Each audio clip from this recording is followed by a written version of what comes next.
I could have beat Saturday night. He did take a knee. That's true. what boxing is down to. Yeah. It's a shame, but I hear people trying to prop it up. I wish it was like in the mid '80s, like we did, where you couldn't stop people from betting these things. But and I blame the promoters more than anybody. The boxers have no say so on what it is. I mean, you're right. We're waiting for this fight. Tell me 2 big fights this year that you've seen since January. And, this is MLB cannot even run its home run derby properly and enforce the rules and protect the integrity of the home run derby. But I'll say this, Amal, the bookmakers in each state, especially centered here in Las Vegas, always are watching out for the integrity of the games. Well, first of all, let's be realistic about this stuff right now, okay? None of the players are in jeopardy of fixing a game in the professional levels now. They all make way too much money. Steph Curry's going to make $40 million next year. How much money are you going to give him to throw a game?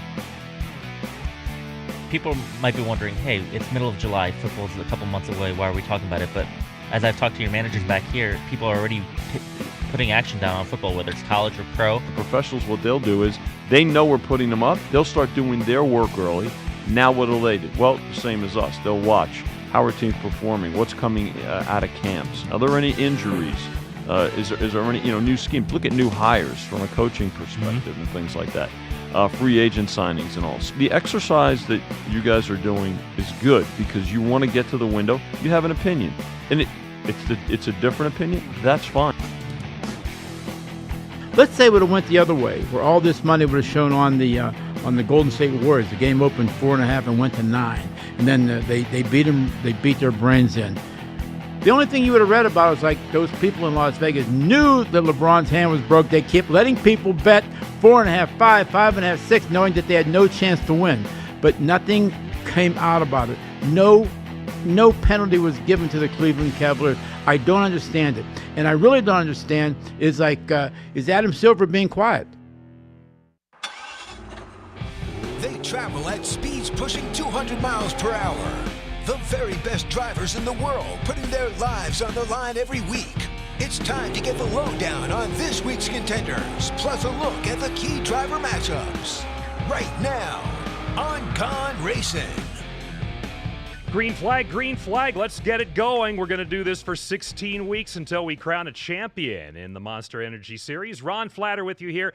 We're going to be with you every Thursday, 5 to 6 p.m. Eastern, right here on VSiN, the VSiN app, vsin.com, and SiriusXM 204. Now, I'm just the guy who's going to be pointing because I got 2 experts here. Remember Monday Night Football when it was Howard Cosell and Don Meredith and Frank Gifford just was kind of blended in?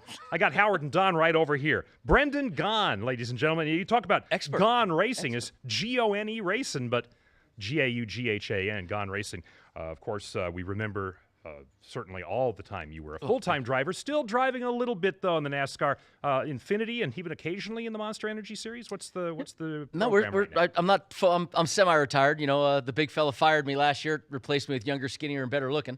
So I should have lost the weight and shaved more often when he told me to, but still get to play in the Monster Energy Cup Series in the 62 Beard Oil Chevrolet and going to drive for Richard Childress here in a few weeks in the Xfinity Series. But right now, just busy, man. We got. Of course, we have your gig here with VSiN now. Excited to start this and debuting a thing with NBC next week. Actually this weekend. So excited, just busy and trying to stay around the sport I love. Indeed, racing at the Tricky Triangle at Pocono and also in Iowa, where we're going to see Brendan actually doing color from the car in the Xfinity Series race in Iowa. And we mentioned Richard Childress. By the way, Richard Childress, you'll be hearing from him. Bottom of the hour, he'll be our first guest here on this first edition of Gone Racing. And I don't know, are you Howard or are you Dandy Don? Jeff Motley, 19 years you've been at the helm as far as the main spokesman, vice president of public relations at the Las Vegas Motor Speedway. And of course, in just 6 weeks' time, or 6 more races until we get to the beginning of the chase right here with the South Point 400. That's what everybody's gearing up for right now with these last 6 races leading into the playoffs to come to Las Vegas. And, being here at the South Point Hotel, they're going to play such a huge role in what's going to go on with the National Media Day that's going to be here that Thursday. So we're excited about having all the NASCAR series out and having that first South Point 400 and that first playoff race. And looking forward to being a part of this deal, too, because I think this is going to be fantastic. Okay, we've had 20 races. 15 of them have been won by 3 drivers so far in the Monster Energy Series, and they are the guys that we're going to start to talk about as we take you to the pole position. There we you go. On the poll right now, you look at the poll, and we don't know who's actually going to be on the poll yet because, of course, qualifying yet to come for the Monster Energy race at the Tricky Triangle in Pocono, Pennsylvania. However, the usual suspects have been coming to the fore, leading the chase right now to get to the chase. Let's take a look at the odds now to win the Monster Energy Cup when they get everything all said and done in November. Kevin Harvick right now the 2-1 favorite here at the South Point, with Kyle Busch 5-2 and Martin Truex at 2-1. And guys, when you look at these three, Harvick right now on the lead with 6 wins, Kyle Busch with 5, Martin Truex with 4, and then we start to get to long shots. Kyle Larson 8-1, Clint Bowyer 12, Ryan Blaney, Brad Keselowski at 15, and so on it goes. Brendan, as you look at this list, I have to ask you, outside of the restrictor plate races, is the battle for the championship just these three? You know, look, we spend a lot of time on every network discussing the big three, and they are fantastic right now. They're dominating our sport like it hasn't been done since the 70s. But there still are other guys that are making flashes. Jeff and I were talking earlier, Stewart Haas Racing. Right. I mean, you look at what they did. You look at Eric Almirola and Kurt Busch. They were the class of the field at New Hampshire, but they both screwed up on pit stops and caused them problems. So there's other guys running well, and we talked about Kyle Larson, who was a contender almost every week. I think we need to go talk to Jimmy and Chris. I mean, come on, 2-1. Give me a little action here. 2-1 on Kevin. I mean. Well, they don't want to lose all their money. Come on. I mean, listen. Let's take. I thought we talked Jimmy and Chris take risk. Let's take some risk here. Okay. I wouldn't go much higher than 5-2, but I mean, it might be some of your sponsorship money they're risking. They already took my money, so I don't care. Jeff, you were talking about the pit stop screw-ups where we were looking at in terms of last week. The good teams always seem to be better for a reason, and the lesser teams are trying to fight to get up to that level, but. Look, these big teams can afford the best guys, right? Well, they can, and last week, Stewart Haas made a lot of changes within their pit crews. They switched guys around from different teams. I don't think they really touched Kevin Harvick's team very much, but they certainly moved guys around from Almirola, from Kurt's team, and from Clint Bowyer's team, and I think that certainly may have played into it. Kurt's deal in the pits was kind of a miscommunication between his crew chief and Ryan Blaney's crew chief, who was pitting right in front of him, whereas Almirola's team was just slow on a pit stop with one of the tire changers. See, to me, that's where the crew chief, as a driver, that's where I get mad at Shane Wilson, my crew chief. That's where I'm going to say, hey, the guy that's pitting right in front of me. Why are you calling me in at the same time? A little situational awareness to help me out. And I was really bummed for Kurt because he did the right thing. Blaney did the right thing. They both stopped to try not to hit each other, and they played chicken until finally one cruised into his pit box. It hurt both of them.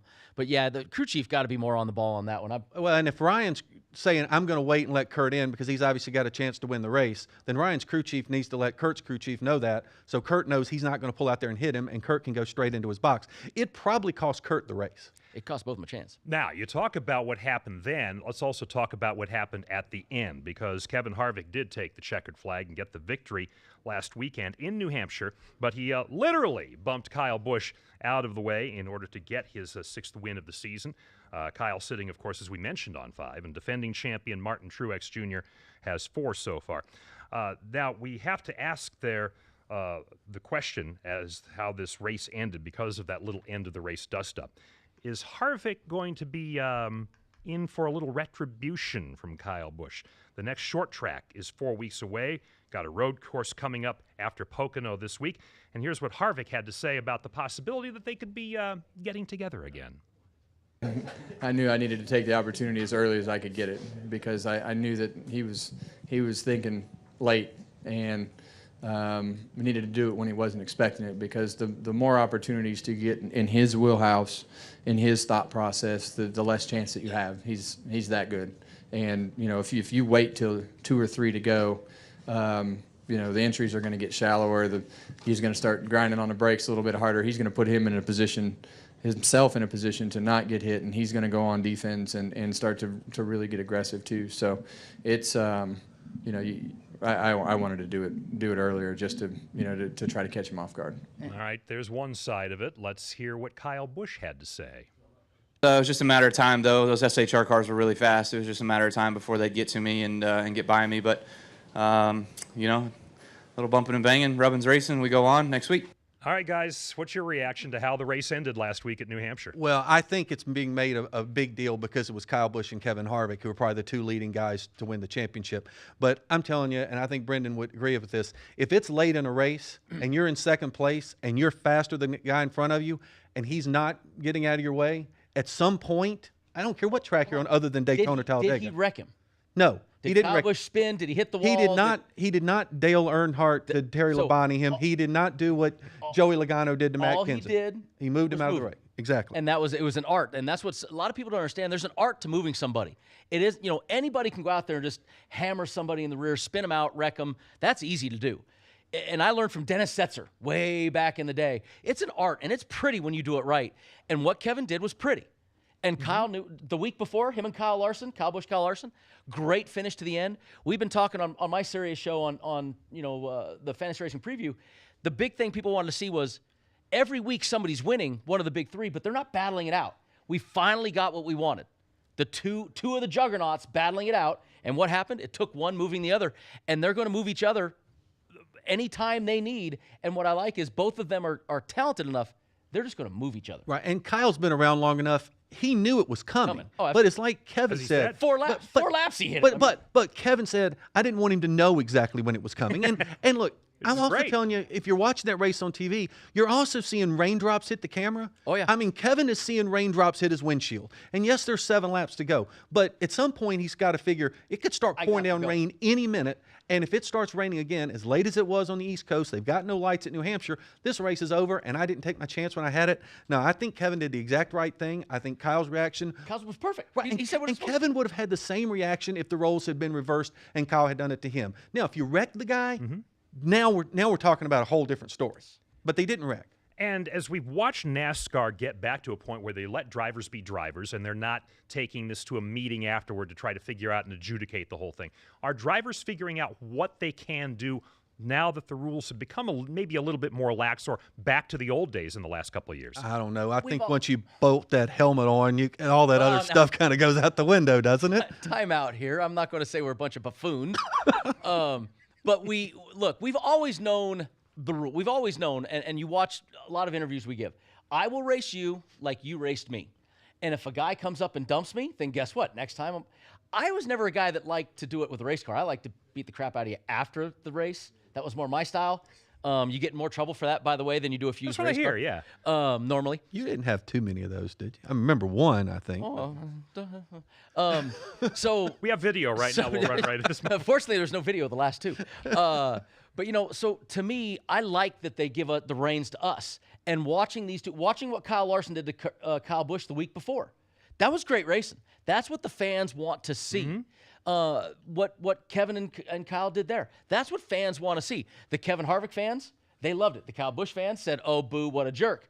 I don't care. And I think Kyle Busch's reaction after the Kentucky race was perfect. If you don't like this, I'm sorry, then don't watch. Just because you don't like me doesn't mean you don't like the show we put on. You didn't have to like Muhammad Ali, but he put on a show. And that was Kyle Larson with a chance to win on a 1.5-mile track. So there's still another driver from those top 3 be in the mix. Well, it's funny you should mention that because let's spin forward now and start our spin forward because, of course, the race coming up on Sunday will be at Pocono, 2:30 Eastern Time. It'll be on NBCSN with the coverage starting at 2 Eastern, also on MRN Sirius XM NASCAR Radio. 400 miles, 160 laps around the tricky triangle. And if you take a look at the odds to win this race, well, there they are, the usual threesome. Shocking. What do you think? Shocking. Yeah. Harvick and Shrub and Truex. What do you think there? 3-2 for Harvick. Kyle Busch at 3-1. Truex at 3-1.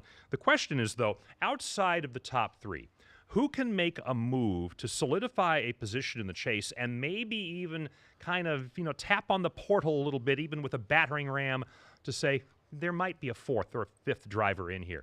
Well, and I think we've talked about some of the names. Brendan mentioned earlier with the strength of the Stewart-Haas cars. And, we haven't even mentioned Clint Bowyer. And Clint Boyer's a guy who has run up front a number of times this year. He's going to be in the mix as well. And I know Denny Hamlin's a guy who's had a lot of success at Pocono over the years. Maybe not the last couple of years, but he's got a lot of wins there. I think he's won there about 4 times. What I like about Pocono when I look at the odds here, I got to tell you, the field is a great bet. At 25-1, with the way things happen at Pocono, you never know if a deer is going to jump over the wall and cause, take out somebody. That's happened before. That has happened. You before. don't I know think if they've it's had people. I think they had a person run on the They had a racetrack person there once. one They've time. had deer. We had a fox a couple of years ago when I was there. You always have weather. You always get a you rain always- delay. and, but you also you didn't even have weather. You had fog, not just rain. They actually, Chris Buescher won that race due to fog, where the spotters couldn't see turn 2. So, anything can happen there. And to me, a field bet, and you look at the guys that aren't listed here, there's some great guys that could win a race listed in the field. I think that's a decent bet for a week for a place like Pocono. Yeah, I think Pocono is the one track where the field bet would be fantastic. And like I said, the weather's as much of anything. You just barely get to halfway, and who knows what's going to happen. I will say this is supposed to rain tomorrow there. It's supposed to be partly cloudy Saturday, Sunday. Your mileage may differ. All right. We've both been to Pocono, and we know the weather can change in 15 minutes. I have too. Yeah, I was in the. Look, they've even had tragedy there involving lightning. Fortunately, we hope that won't happen again. But yeah, there's a lot of variables with that racetrack, and we'll see them in play on Sunday. A lot of variables in terms of head-to-head matchups and how you can bet those. We'll explore that. Richard Childress coming up at the bottom of the hour as we continue with the debut edition of Gone Racing here on VSiN. This is Gone Racin', the weekly NASCAR show that gets you ready for this week's big race and more. You can listen to VSiN on SiriusXM Channel 204. Watch us online at VSiN.com and follow us on Twitter at VSiN Live. Does your company want to reach men in the prime of their lives, men with a sense of adventure and ample disposable income? Consider advertising with the Vegas Stats and Information Network. When you do, you'll be reaching a national audience that is 95% male, college educated, between ages 25 to 54, evenly distributed, making $100,000 a year or more, and visiting Las Vegas at least once a year. VSiN Advertising delivers results because we connect with our fans in so many ways: video and radio, newsletters, social media and podcasts, email, and in person here at the South Point. That's why you are hearing and seeing more and more ads on our network. Get the same results that Quip, Harry's, and Hims are getting. Act now. The peak football advertising slots are filling up. Contact us at advertising@vsin.com. That's advertising@vsin.com. Find out how VSiN can help your business today. How I started, getting involved in golf handicapping years ago is horses for courses. Mm-hmm. And so you want to figure out, what is this racetrack? Who does it cater to? What does this golf course demand out of players? Can you bomb it here? Or do you have to be a great putter here? Do you have to hit greens in regulation here? At the beginning of the week, I try and pinpoint what those 5 or 6 or 7 statistical areas are that are going to be paramount at this particular golf course for the week. And then I look over the golfers and find who is best in those key areas and start plugging my numbers in from there and see if Team A beats Team B. No one put any restrictions on me. I doubt that I'm going to delve into in-game right away. It's more apt that I think, for example, Mitch, I think that with the Rams Monday night, the last time I checked, the over-under number was up around 49 and a half because the Rams led the league in scoring last year. So it's a fairly high number. I will always keep that in the back of my mind. I don't think that I'll be jumping into the in game because I won't be doing that for the booth. I'll have my hands full. One thing we want to remember is that we're looking at it from a gambling perspective. Yeah. If the market keeps pricing them the same old way, they get a little bit better. That's enough to bet. That's an edge. That's an advantage. So we're not thinking so much, will he make the Cardinals, will the new manager launch them up to Dodger caliber or something like that? That's not going to happen. But if they're going to be better than how they're priced, and we'll talk about tonight's game against the Cubs in a little bit, then that's still something you want to take advantage of until the market adjusts to the new level of performance. If he's fixing a problem, if the change fixes a problem, then you can make money for a while. Pennsylvania is dragging their feet. And the only way that they're going to stop dragging their feet is like, as we just heard the other day, and Tony was talking about, the Gold Nugget will open up. There's no doubt you'll have a great facility there. There's no doubt you'll run a big-time sports book. Wheeling, West Virginia is to open up, which is about a stone's throw away from the Pennsylvania border. You can only imagine the Philadelphia people understanding, like, they can't take a piece of this pie because people will be driving to New Jersey and Atlantic City and Dover, Delaware, and whatever. So it's waking up time for a lot of things. Welcome back to our weekly NASCAR show, live from the sportsbook at the South Point Hotel and Casino in Las Vegas. Now, back to Gone Racin. 7 weeks from Sunday, we will be here in Las Vegas and watching the NASCAR cars actually go round and round, as that will be the South Point 400. An early look at the odds now to win that race. And again, here we go again. This will be the theme, what we're going to be looking at over the next 17 weeks. Kevin Harvick, the 5-2 favorite. Martin Truex Jr. and Kyle Busch at 7-2. Kyle Larson at 6-1. There's a guy named Kurt Busch down there, also knows his way around Las Vegas a little bit, 25-1. So we'll whet your appetite with that. The race will be on Sunday, September 16th.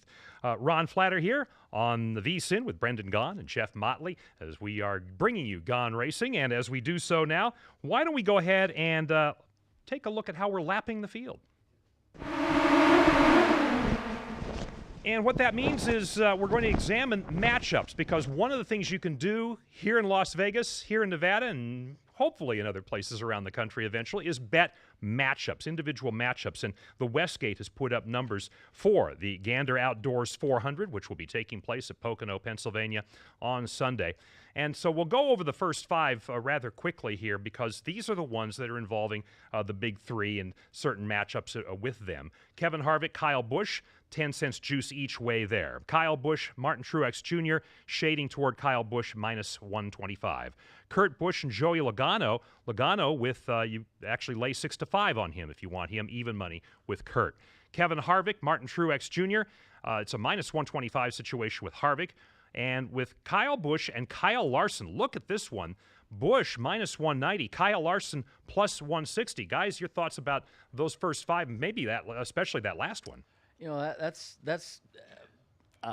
laying a lot of action there. I mean, I don't know why they're that difference. To me, the 110, Kevin Kyle, minus 125 to 105, Martin Truex.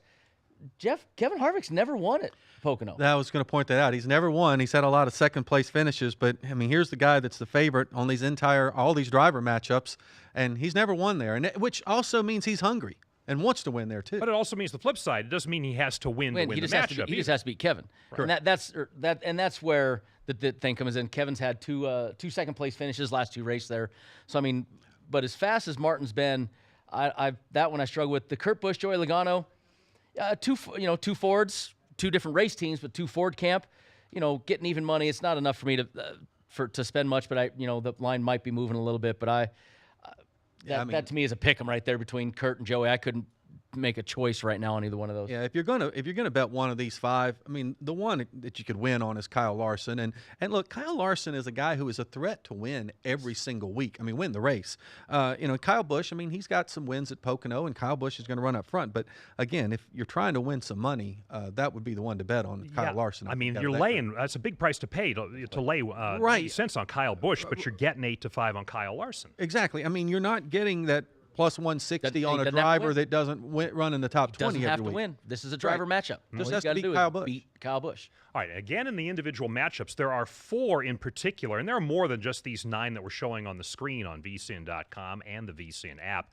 There are more than those, but these are the 4 that have the most steam right now at the Westgate Superbook. Let's take them one by one. Eric Jones, Eric Almirola, dime juice each way, guys. That's that right there. The reason why it's minus 110 on both. Those guys are both riding momentum. They're both getting some action. They're both, got a lot of talk about them. You could not separate those two. I think the Westgate, if that line moves, I'd be impressed. I think it'll be a dead even matchup the whole way through. I would not be surprised if some money went to Eric Almirola on that, though, because we talked earlier, the Stewart-Haas cars, they've been so strong. Eric Jones, okay, he won at Daytona, but I think a lot of us, especially those of us who are really close to the sport, we kind of sometimes throw Daytona and Talladega out. I mean, they are. Listen, I only raced Daytona and Talladega. Okay, well, you don't throw them out, but thank you. I'm Is this just because saying. of restrictor plates? Is this the Exactly. It's a little bit different. I mean, look, we've seen Ricky Stenhouse, David Reagan, Trevor Bain, guys like that have won their only career races at Daytona and Talladega. A lot of names. So that's what I mean. And so I think those races. Trying to add my name to that list. Right. And Brendan runs top 10 when he goes down there, and he only runs 4 races a year. So should I take that personal the way he said? No, you ran should take top that 10? as a compliment. Sure. It's the way he sounded like. All I'm thinking is I want to see your name in one of these matchups right now and go for that under these circumstances. Talladega, we'll have one. I was going to say, we've got one coming up in the All right, fall. soon enough. Can't wait. Kevin Harvick, Kyle Larson. Harvick, you lay 90 cents. Kyle Larson, you're catching 60. To me personally, I even though he hasn't won it there, I would lay the minus 190, and that's one of those, now we did have the guy at South Point on the World Cup bet that huge Belgian bet I'm sure you guys talked about. Oh, yes. It can happen, but I like minus 190 even just because Harvick. It's how do you bet against Kevin Harvick? I mean, that's the problem. I mean, yeah, he hasn't won there, but Still, I'd lay it on that one. Clint Boyer, minus 140. Joey Logano, plus 120. Again, this one catching some steam. I think, again, we go back to the whole strength of the Stewart-Haas group. I mean, I think the Stewart-Haas cars right now, they're the best race team out there at top to bottom, and Clint Boyer's another one of those, and Clint runs well at Pocono, and just for some reason the Penske cars, I know Blaney won there last year, but the Penske cars just have not been that strong. I mean, Joey's got to win this year, but I believe that was at Talladega, which again there we go again. Yeah. There we go again. I'd avoid that one. That one just it's a tough pick for me. Getting plus 120 on Joey just isn't enough for me to say let's bet nothing and minus 140 on Clint seems a little steep to me. And finally, the one that caught your guys' eyes as we were getting ready for this, Paul Menard, plus 125. Jimmy Johnson, minus 145. Well, I will say a few things about Paul Menard.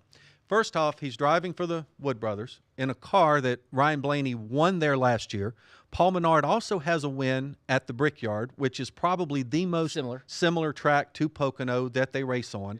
And for whatever reason, Jimmy Johnson has not been anything like the Jimmy Johnson that we saw for 12, 15 years. Right. To me, if all 9 of them on this entire list, betting on Paul Menard is the one I'd put my money on. I'm just going to look at what have you done for me lately? Mm-hmm. And right now, Paul Menard and all the Penske Fords and the Woods Brothers Fords are strong as hell, and Jimmy is not strong as hell.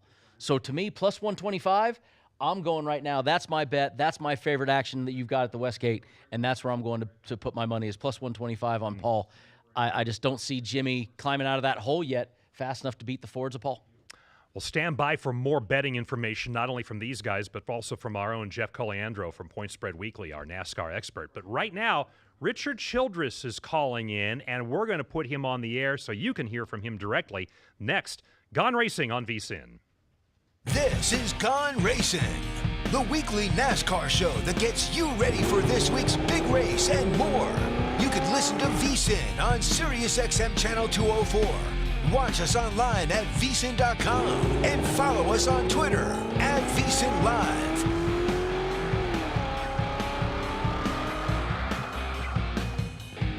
I'm Brent Musburger, reminding you that the football betting season is here. There is nothing like it. Are you ready to celebrate the thrill of victory and cash a ticket even on defeats? Sharpen your edge now with the help of Matt Humans, Dave Tooley, and the rest of my guys in the desert. We'll get you prepared for the football season with exclusive handicapping stories and data that you won't find anywhere else. Go to vsin.com/subscribe for the package that makes sense for you, including a 1-week trial at no charge. Our new all-access subscription includes Point Spread Weekly, VSiN's digital magazine designed to make you a better handicapper and avoid the agony of defeat. You'll also get VSiN's 140-plus page college football betting guide out later this month, followed by our comprehensive pro football betting guide in August. Sign up now, vsin.com/subscribe. That's vsin.com/subscribe. Remember, cashing tickets is what it's all about. How I started, getting involved in golf handicapping years ago is horses for courses. Mm-hmm. And so you want to figure out, what is this racetrack? Who does it cater to? What does this golf course demand out of players? Can you bomb it here? Or do you have to be a great putter here? Do you have to hit greens in regulation here? At the beginning of the week, I try and pinpoint what those 5 or 6 or 7 statistical areas are that are going to be paramount at this particular golf course for the week. And then I look over the golfers and find who is best in those key areas and start plugging my numbers in from there and see if Team A beats Team B. No one put any restrictions on me. I doubt that I'm going to delve into in-game right away. It's more apt that I think, for example, Mitch, I think that with the Rams Monday night, the last time I checked, the over-under number was up around 49 and a half because the Rams led the league in scoring last year. So it's a fairly high number. I will always keep that in the back of my mind.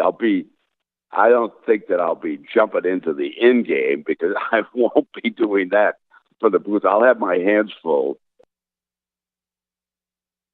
One thing we want to remember is that we're looking at it from a gambling perspective. Yeah. If the market keeps pricing them the same old way, they get a little bit better. That's enough to bet. That's an edge. That's an advantage. So we're not thinking so much, will he make the Cardinals? Will the new manager launch them up to Dodger caliber or something like that? That's not going to happen. But if they're going to be better than how they're priced, and we'll talk about tonight's game against the Cubs in a little bit, then that's still something you want to take advantage of until the market adjusts to the new level of performance. If he's fixing a problem, if the change fixes a problem, then you can make money for a while. Pennsylvania is dragging their feet.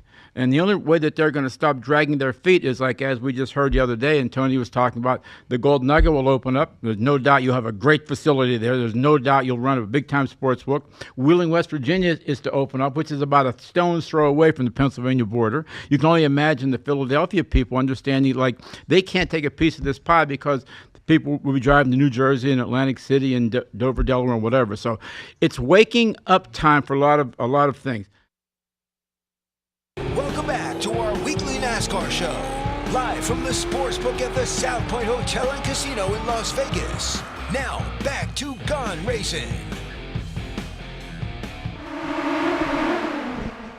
Horsepower, and we got some big-time horsepower right now. He is the guy who is the boss for one of the leading teams in NASCAR. Richard Childress is on the line right now.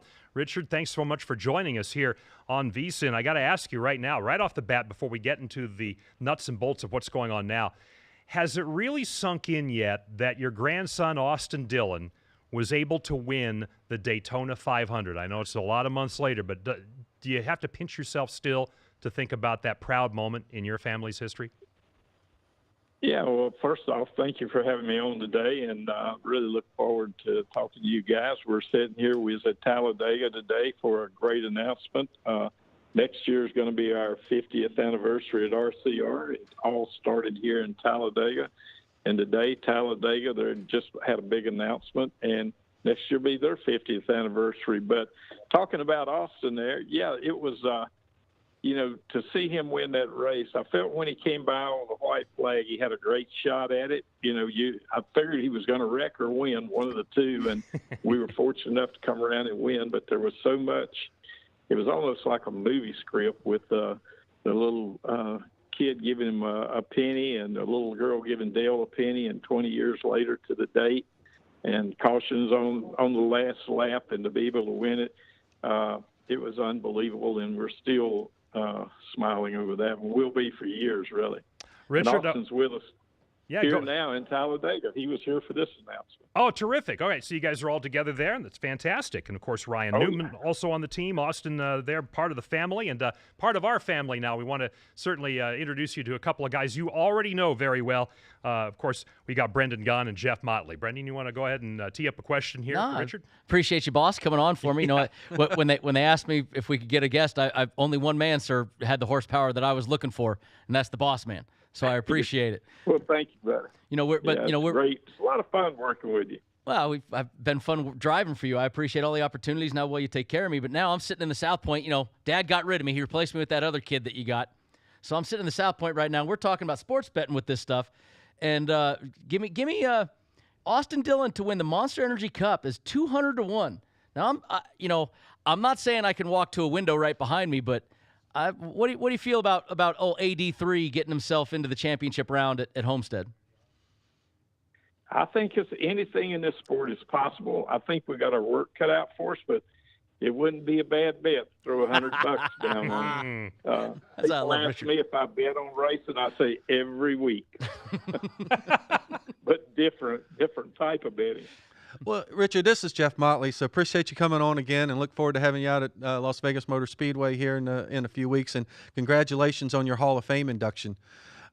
You have been about as dedicated to the Chevys as anybody, and right now Kyle Larson has had some success, but the rest of them seem to be struggling a little bit. What do you think is the difference right now as far as trying to make up some of that gap that what we're seeing from the Stewart-Haas teams right now?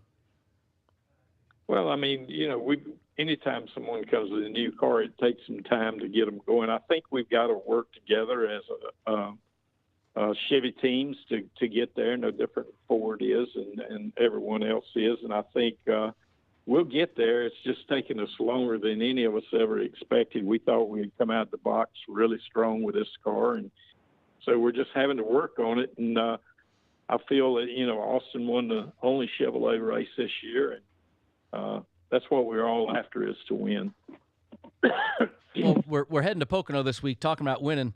And how do we feel about our Chevys this week? I'm firing up in a few weeks for the road courses with your Xfinity Chevrolets. But how are we feeling this week? We got something. We trying something different, or at least we trying to bring something, a little bit, changing anything to try to change the Chevy's luck.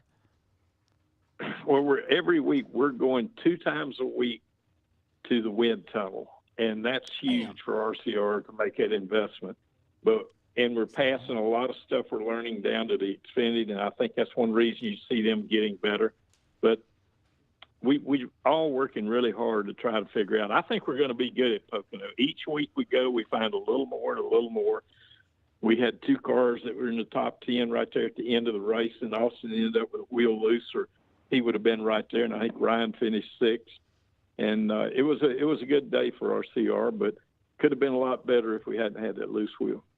Hey, Richard, this is Jeff again. You talked earlier about 50 years in the sport. Kind of tell us. I mean, you've done so many things, and your drivers, and certainly with Dale Earnhardt. Can you go back and you can say, what, this was the highlight of those 50 years? Is there one thing you can point to? He won so many championships, and Brendan Gaughan winning Road America. No? Yep. Yeah? No? Yeah, I think you can do it, Brandon. I told you the other week you could do it. Don't let me down. Now that you're going to be a big TV star and everything, don't let us down out there. I know you won't. You'll be driving it way hard for sure. We'll give a Brendan Gaughan win a top 10 moment in your career. How's that? Top 10 moment in Richard's career. Brendan Gaughan winning his. Yeah. It's on the Mount Rushmore. What's the odds on him winning out there? I may want to put some money on it. With Road America, I don't think we've got a future up for Road America yet, but you could write one. We could. If I'm writing one, I'm putting it at like 200 to 1. You kidding me? I mean, why not? Look, Brendan's already let me write it. Look, Brendan already got in trouble once for betting on himself. I bet to win. Doesn't that count? No, that's right. Yeah. One day we'll tell that Childress. story. I bet every week. I bet every week, like the boss. I'm betting my life every week. Hey, you made it into the USA Today. Yeah. But in your career with all the wins, which one sticks out the most? Is it Austin, with the 500? Or would it be Dale's, famous 500? Which one's those? 50 years of memories. There's a lot to choose from for you. Yeah, it's really hard to narrow it down. But when your family wins a race like that, it's right there at the very top. And Dale's win was special. And seeing Paul Menard win at Indy, that was special as many years as his dad tried to win there. And to see Austin win the Daytona 500, it was probably right there at the highlight of my career.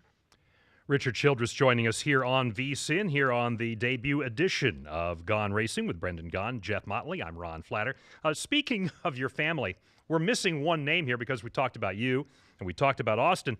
There's Mike Dillon, of course, who's in between, former driver for you and the general manager of the team. Is it true that his business card says son-in-law on it? Yes, I think it does. It really does? I'm sure it does. At one time he had one that said son-in-law on it, for sure. And Mike's quite the character for sure, but he's done a lot for our company and really proud of all the things he does. And we forgot another one, his brother, Austin's brother, Ty Dillon. He had a heck of a run going, and he was got a little overexcited and passed before he got to the start finish and put him a lap down and never got it back, but he had a really good race car, and he did a good job up there.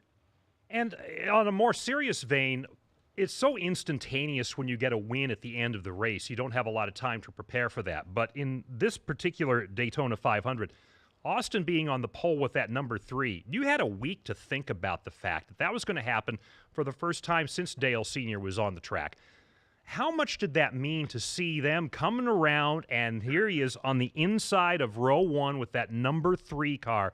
I mean, that had to give you chills. Yeah, that was his first race at Daytona, and to sit on the pole, it was special. And, just see the fans and the fan reaction when we did that, it sort of made it all worthwhile to have the 3 and to have Austin in it. Richard, this is Jeff. I want to go back to kind of the 50 years that you've been in the sport, and probably for at least the last 35 or so of those years, maybe 40 of those years, you've kind of been on the top of the entire sport. But when you first came in, I mean, you were kind of a one guy trying to go out and make races and run, kind of like you see some of these younger guys that are running toward the back of the field. Do you ever kind of look back on those days and say, wow, how did I ever pull myself out of where that was to get to the very top? Yeah, and it was a lot of luck and a lot of surrounding yourself with a lot of good people and being able to pick up a dollar here and there for sponsorship, and just been very fortunate in my life. I like to tell people only in America somebody like me make it like I did up there. Well, and being part of that family, Richard, I've always enjoyed family racing. We owned our own team here in Vegas, but when I came to drive for Richard Childress Racing, that's the one thing, Jeff, that I did notice. And it's more so than any other team is he has people just like my father. We have people that there's guys that have worked for RCR for 20 and 30 years over there. It's a family atmosphere, and that's the one thing I love the most. Mrs. Childress has an office in the building. Mike Dillon has an office in the building. You got both the grandsons there. You got the winery just down the road with his daughter, over there. It's family business, and that makes a difference to me, the feel of what it is. Yeah, maybe we don't, to me, I'll put aside a few wins here and there if I get to do it right the way I want to do it with family. And, Richard, I always appreciated the way you did it. Well, thank you. It's just like when you go into South Point Casino out there, you get the same feeling. It is family with your dad and your brothers and sisters and you and everybody involved. And that's what we've tried to build, not only with our family, but with all of our employees. And we try to make everyone feel like they're special and part of the family. One other thought looking ahead to Sunday at Pocono, Richard. Of course, Austin Dillon is already firmly clinched into the chase in 6 weeks' time. Actually, 7 with a week off in there. But Ryan Newman, he's in 19th right now. Is this a race that you feel he can make the move and get a victory, or at least get the points to get into the chase? Or do you see another race in these last 6 before the chase that would get him the chance to really be his best shot to get into the chase?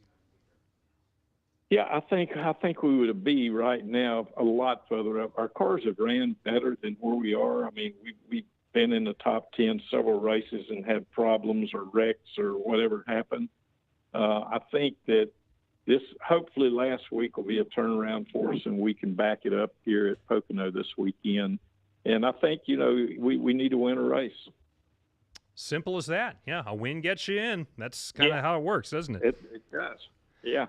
For sure. 13 driver championships for your team, 228 race victories, and good luck to you to try and make it 229 this weekend at Pocono. Richard Childress, thanks so much. Go ahead.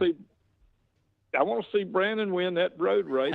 He ran so good at Daytona this past July. He was right there in February. He loves these speedway racing, so I think he's going to – I'd put my money on him at one of these speedway races, and hopefully we'll pull it off at Pocono this week. But thank you guys for having me on. Well, I appreciate it, boss man, and I do know that Chevrolet car I have, it might have a lot of RCR parts and help on it, so, I do have an advantage there. Nice. Well, you do a well job with it, buddy. All right, thank you, guys. Thanks, Richard Childress from Richard Childress Racing on Twitter at RCR Racing. You find him there. And thanks for your time, Richard, here on VSiN. All right, we're coming back. Jeff Cogliandro is our guru when it comes to betting on NASCAR. He is working in his laboratory, coming up with ways for you to make money on the Pocono race, and that will be coming up next right here on VSiN. This is Gone Racin', the weekly NASCAR show that gets you ready for this week's big race and more. You can listen to VSiN on SiriusXM Channel 204. Watch us online at VSiN.com and follow us on Twitter at VSiN Live.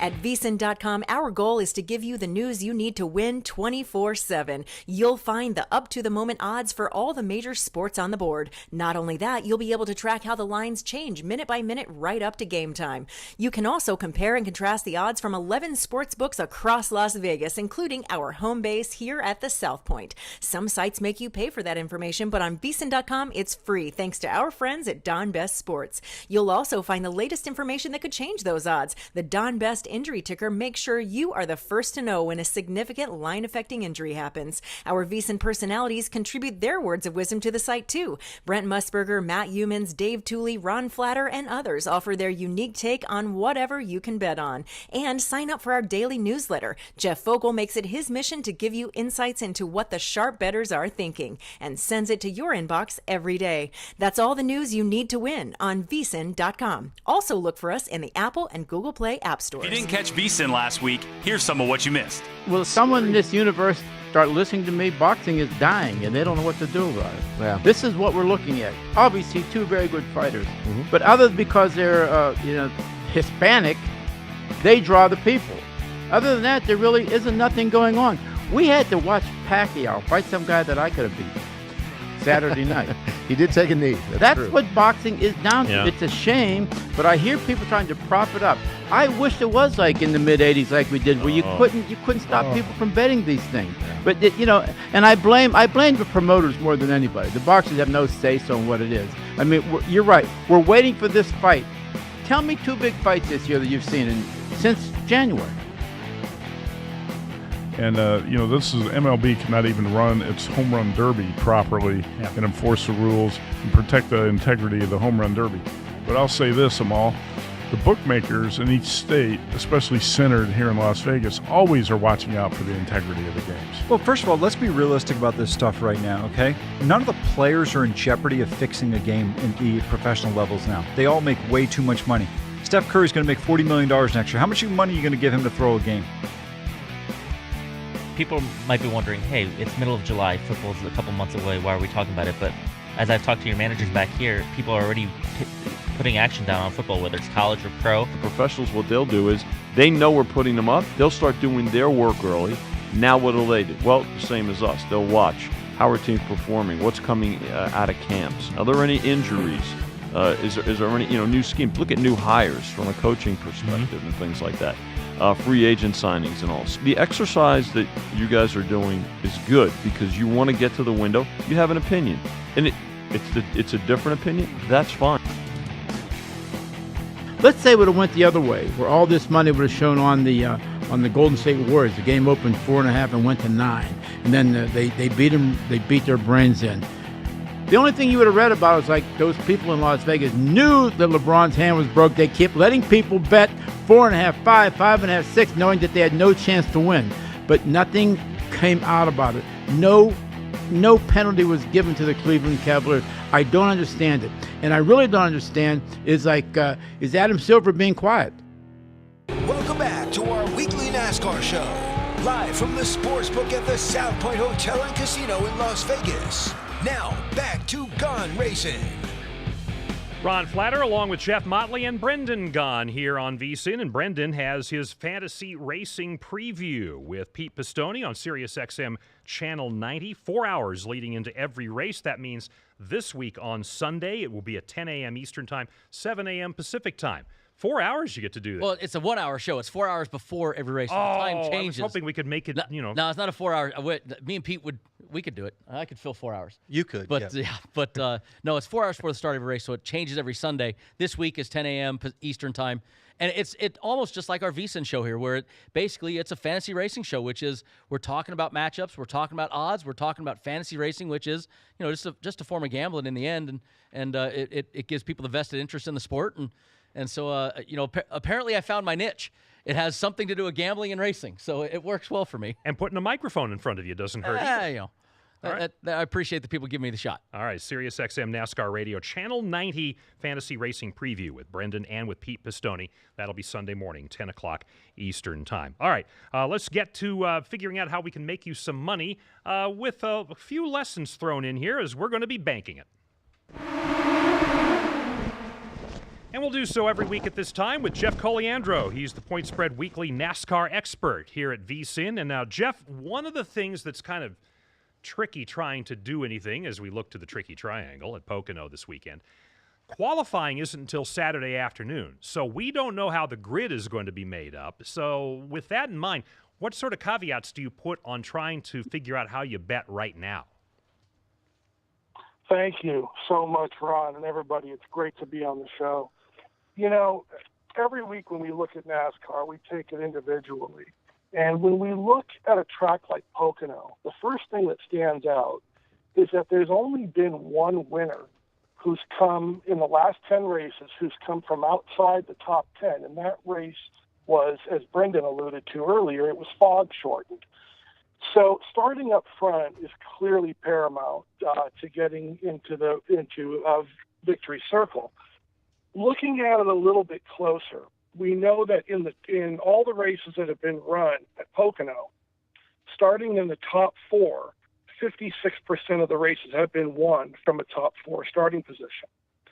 Now, to really drill it down, when we look at Pocono, we see that there's approximately, give or take, about 100 position changes that occur in the top 15. In other words, if you take the starting top 15 and then the finishing top 15, there's generally, on average, about 100 position changes that have occurred to create the opening top 15 to the finishing top 15. If a driver was to start 25th and end up 10th, they would be a plus 15, 15 spots made up and into the top 15. Pocono has a very low number, which tells us that the starting position is really crucial. When you compare it to a track like Las Vegas, they usually see about 115 position changes within the top 15. You take a track like Daytona, and we approach 200. What that does is it really helps quantify how much starting position means. And at a track like Pocono, it means an awful lot. And after qualifying, we're going to have a much better look as to see who's lined up where and how important it is from a quantifying, aspect that a driver started ahead of another driver. And as Brendan can tell you, it's a whole lot different going from 30th to 20th than it is from 15 to 5th. So once we know where these drivers are going to line up, it allows us to quantify the difference in between, and then we can look at attacking our matchups in that manner. Hey, Jeff, is there another track, 56% from the top 4? I can't think of another track that probably has anything close. I mean, even Martinsville. Indy might be in the same Pocono range, maybe Indy, but is there any other track that even has a stat close to that 56% of the time the winner comes from the top 4? Brendan, the only track that really shows sort of the same type of numbers is Kentucky. But they have such a short racing history at Kentucky that we're really not able to extract enough data to be able to run with it and say, okay, it lines up similar to Pocono. And we also see it on the road courses at Sears Point and at Watkins Glen. Typically starting up front there, is really important. But you look at it from a pit stop perspective or a pit selection perspective, and you also take it a step further. When you really look at Pocono, and as you know better than anybody, you can be running 10th place, and maybe you decide to pit before the opening stage ends, and you can get in there pit, not lose a lap, then the stage ends, and you don't have to pit, and suddenly you've moved up a dramatic amount of spots. Now, with stage racing being instituted in NASCAR, again, we don't have enough data to say for sure that this is the way it can go, but all signs are pointing to Pocono being a track where strategy can really make a big difference and move somebody up the field quite a bit, even if their car isn't up to task. Well, and you know, in betting nowadays, in NASCAR betting, one of the main things that people bet, we don't just bet the winner anymore. That's you know, it's especially with the odds that we're getting on Kevin Harvick and those guys. But the matchups, now, even without qualifying, the matchups, you know, we were discussing earlier, and we got some odds from Westgate. We got Paul Menard and Jimmy Johnson, with Paul Menard a plus 125 to a minus 145 for Jimmy. To me, that's the golden ticket on the driver matchup board that we got from Westgate. What do you think about that sort of action? Well, I think that matchup is interesting. I think that, you know, Johnson has been running quietly a little bit better, and there is sort of a mentality that appears to be within his camp that they don't want to do anything to blow their chances to make the playoffs. So they seem to be running a little bit more of a conservative manner. Now, you look at Paul Menard, somebody who could really use a win in order to get himself assured into the playoffs. He might be one that takes a risk. And as we all know, sometimes a risk pans out and other times it doesn't. So I think there's a little more question there. I think Johnson is, you know, a 10 to 13th place car. And I think Menard could certainly do better than that. But I also think that if they decide to roll the dice and play strategy, he could end up behind Johnson. That's one at this point that I definitely will look at. And as, of course, the weekend progresses, we'll update everything and give the best, you know, sense that we can as to who really looks good in these matchups. Ron Flatter, Brendan Gaughan, Jeff Motley here on VSiN, along with Jeff Cogliandro, the Point Spread Weekly NASCAR expert here at VSiN. And with that in mind, with the expertise being talked about, and we just got a couple minutes left, I want to get everybody's picks here for the Gander Outdoors 400 Sunday at Pocono. Kevin Harvick 3-2, Kyle Busch 3-1, Martin Truex 3-1, and here's the rule that our producer says is in effect today: you can't pick one of those three. Jeff, start with you. You have to pick outside. No Harvick, no Shrub, no Truex. I'm picking a guy who has won at Pocono before, but he is specially motivated to this weekend because his wife was in London and won a polo match, and she had Prince Harry that was part of her team. Yeah. So she cannot be the only one in the family with the win this week. So I'm going with Las Vegas' own Kurt Busch to win this weekend. Wow. Since we cannot pick any of the top three. They did pick top three. All right, Brendan? I heard a rumor that the Prince was coming to Pocono. Igdalski's be ready. You know, me, I'm going with an old favorite there. Hasn't been as strong lately, but I like what I've seen a few times recently out of him. Denny Hamlin. I like 15-1 with Denny, and I think that, once again, like Jeff said, without seeing qualifying, Denny's going to be one of the guys that is my favorite this weekend. All right, so you got Hamlin 15-1, Kurt at 15-1, and what do we got coming from you, Jeff? Well, I think I'm going to take a look at Brad Keselowski. He's got 5 top 5s in a row at Pocono, and he has the best average finish over those 4 races of any driver running at a 4.4. And he's also a +4 in the plus-minus. In other words, he starts about 8th typically and finishes right around 4th. And he has no DNFs to accompany those obvious 5 top 5s in a row at Pocono. All right, so we have the picks then. Keselowski for Jeff, Kurt Keselowski for one Jeff, Kurt for the other Jeff, and Hamlin for Brendan Gaughan. So there you go. Jeff Cogliandro, thanks so much for your input. We'll read about what you have to say every week in Point Spread Weekly with your previews of the NASCAR betting. We'll continue with you again next week at the same time here on VSiN. And likewise, Brendan and Jeff will do it again here next week. Wish you guys all the luck. And by the way, we'll look forward to seeing you from Iowa this weekend on NBC with coverage of the Infinity Race. He's going to be actually doing color from in the car for NBC. How about that? There's an innovation, so check that out. All right, coming up, My Guys in the Desert right now here on VSiN. This is Gone Racin', the weekly NASCAR show that gets you ready for this week's big race and more. You could listen to VSiN on Sirius XM Channel 204, Watch us online at VSiN.com and follow us on Twitter at VSiN Live. I'm Brent Musburger, reminding you that the football betting season is here. There is nothing like it. Are you ready to celebrate the thrill of victory and cash a ticket even on defeats? Sharpen your edge now with the help of Matt Humans, Dave Tooley, and the rest of my guys in the desert. We'll get you prepared for the football season with exclusive handicapping stories and data that you won't find anywhere else. Go to vsin.com/subscribe for the package that makes sense for you, including a 1-week trial at no charge. Our new all-access subscription includes Point Spread Weekly, VSiN's digital magazine designed to make you a better handicapper and avoid the agony of defeat. You'll also get VSiN's 140-plus page college football betting guide out later this month, followed by our comprehensive pro football betting guide in August. Sign up now, vsin.com/subscribe. That's vsin.com/subscribe. Remember, cashing tickets is what it's all about. How I started, getting involved in golf handicapping years ago is horses for courses. Mm-hmm. And so you want to figure out, what is this racetrack? Who does it cater to? What does this golf course demand out of players? Can you bomb it here? Or do you have to be a great putter here?